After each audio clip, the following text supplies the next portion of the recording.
Hi everyone, my name is Nurul Izzati binti Rahim, and today I'm going to explain about UML. So this is our team.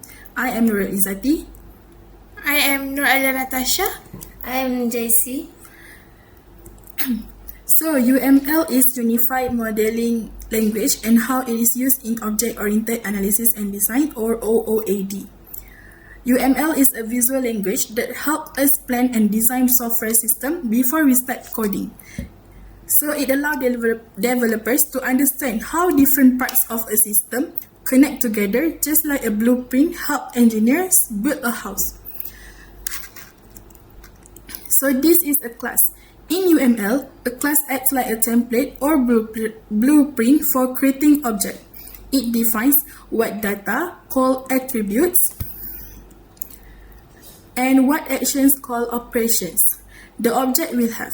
For example, in a student class, the attributes can be name and ID, and the operation can be register cost. So every object created from this class will have the same structure but with its own data.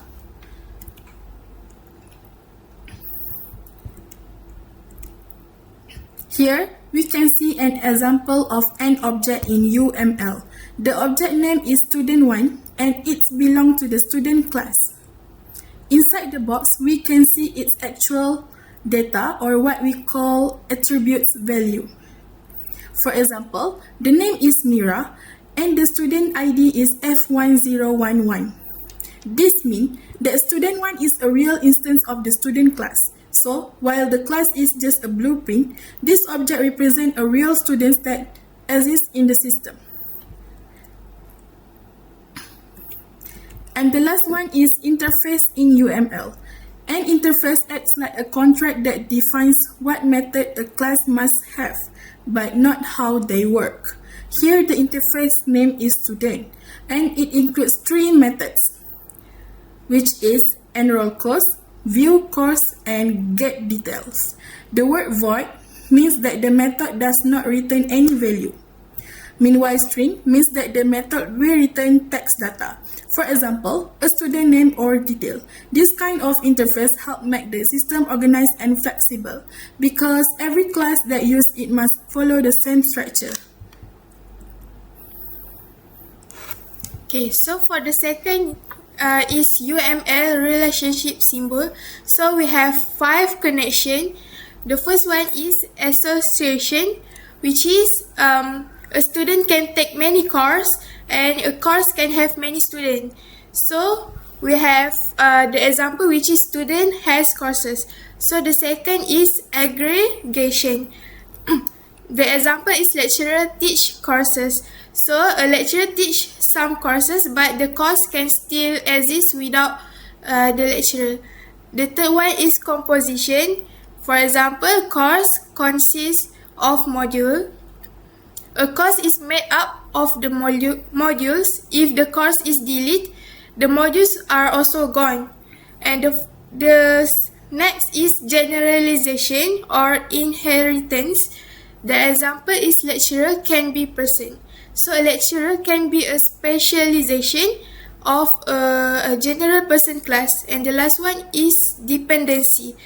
So a student depends on a course to register or study, but it's not permanently. But I have to explain about the cardinality. So this part shows how many objects can be linked in a relationship. For example, 0.1 equal to 0 or 1, and the second is 0 point multiple means 0 or many. For example, a lecturer may teach many students or none at all. And the last is 1 point multiple, which is 1 or many. So a student must take at least one course but can take many. Yes.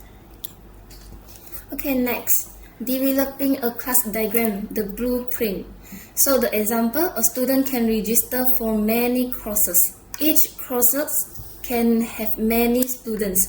Each course is taught by one lecturer. So in the diagram, the student has can register many courses, and each courses is taught by one lecturer only.